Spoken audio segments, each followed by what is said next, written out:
Hello friends, നമസ്കാരം. പുതിയ വീഡിയോയിലേക്ക് എല്ലാവർക്കും സ്വാഗതം. Welcome back to my channel. മാങ്ങയുടെ സീസണൊക്കെ അല്ലേ വരുന്നത്. നമുക്ക് നല്ല മാങ്ങാക്കറി തയ്യാറാക്കാം. പഴുത്ത മാങ്ങ വെച്ചിട്ട് ചോറിന് പറ്റുന്നൊരു കറി ഉണ്ടാക്കുന്നതാണ് ഇന്നത്തെ റെസിപ്പി. വീഡിയോയിലിട്ട് പോവാം. 4 മാങ്ങ തൊലിയൊക്കെ കളഞ്ഞ് കട്ട് ചെയ്ത് ഞാനൊരു മൺചട്ടിയിലേക്ക് ഇട്ട് കൊടുത്തിട്ടുണ്ട്. ഇതുപോലെ പീസാക്കി വലുതായിട്ട് മുറിച്ചാണ് ഇട്ട് കൊടുത്തിരിക്കുന്നത്. ഇതിലേക്ക് നമുക്കിനിയും എരിവിനാവശ്യമായിട്ട് 2 പച്ചമുളക്, കുറച്ച് കറിവേപ്പിലയും, 1/4 ടീസ്പൂൺ മഞ്ഞൾപ്പൊടിയും, ഒരു 3/4 ടീസ്പൂണോളം കാശ്മീരി മുളക് പൊടി ചേർത്ത് കൊടുക്കുന്നുണ്ട്. 1 ടീസ്പൂൺ ഉപ്പും കൂടെ ചേർത്ത് കൊടുക്കുക. ഞാനിപ്പം വലിയ മാങ്ങയാണ്, അത്യാവശ്യം ഇച്ചിരി വലിപ്പമുള്ള മാങ്ങ ആയതുകൊണ്ടാണ് അതിൻ്റെ മാംസം മാത്രം അരിഞ്ഞെടുത്തിട്ടുള്ളത്. നിങ്ങൾക്ക് ചെറിയ മാങ്ങയാണെന്നുണ്ടെങ്കിൽ നിങ്ങൾക്ക് തൊലി കളഞ്ഞതിന് ശേഷം മാങ്ങ അതുപോലെ തന്നെ ഇട്ട് നമുക്കിങ്ങനെ വേവിച്ചെടുക്കാവുന്നതാണ്.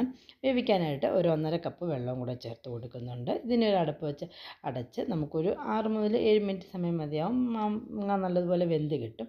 തീ ഒരു മീഡിയം ലോ ഫ്ലെയിമിൽ വെച്ചിട്ട് വേവിച്ചെടുക്കാം.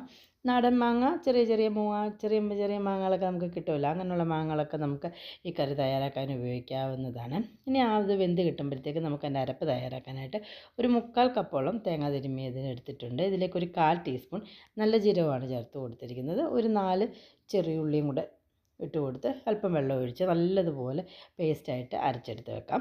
നമ്മൾ മാങ്ങയൊക്കെ ഇപ്പോൾ വെന്ത് റെഡിയായി കിട്ടിയിട്ടുണ്ട്. ഇതിലേക്ക് നമ്മൾ അരച്ചെടുത്ത് വെച്ചിട്ടുള്ള തേങ്ങയും കൂടെ ചേർത്ത് കൊടുക്കാം. ശേഷം നമുക്കൊന്ന് മിക്സ് ചെയ്തതിന് ശേഷം തേങ്ങയുടെ അരപ്പൊന്ന് വെന്ത് കിട്ടാൻ വേണ്ടി ഒരു 2 മുതൽ 3 മിനിറ്റ് സമയം ഒന്ന് തിളപ്പിച്ചെടുക്കണം.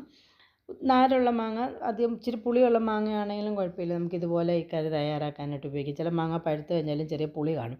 ആ മാങ്ങയൊക്കെ നമുക്കിതുപോലെ കറി വെക്കാൻ ഉപയോഗിക്കാവുന്നതാണ്. ഉപ്പ് അല്പം കുറവുണ്ട്, ഞാനൊരു 1/4 ടീസ്പൂൺ ഉപ്പും കൂടെ ചേർത്ത് കൊടുക്കുന്നുണ്ട്.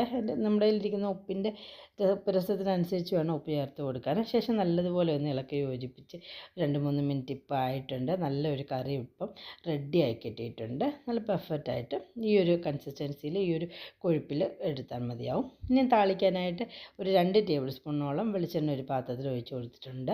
വെളിച്ചെണ്ണ ഒന്ന് ചൂടായിട്ടുണ്ട്. ഒരു 1/4 ടീസ്പൂൺ കടുക് ഇട്ട് കൊടുക്കുക. കടുക് ഒന്ന് പൊട്ടിക്കഴിയുമ്പോൾ 2 വറ്റൽമുളകും കുറച്ച് കറിവേപ്പിലയും ചേർത്ത് കൊടുത്ത് ഒന്ന് താളിച്ചെടുക്കുക. വളരെ ഈസി ആയിട്ട് പെട്ടെന്ന് തന്നെ ചോറിന് കറിയായിട്ട്, ഒഴിച്ച് കറിയായിട്ട് ഉപയോഗിക്കാൻ പറ്റുന്ന നല്ലൊരു മാങ്ങാക്കറി ഇവിടെ റെഡിയായി കിട്ടിയിട്ടുണ്ട്.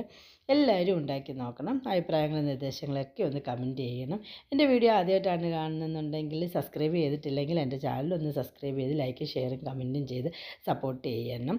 പുതിയ നല്ല നല്ല വീഡിയോ ആയിട്ട് കാണുന്നതിന് വരെ bye guys. Thank you for watching my video.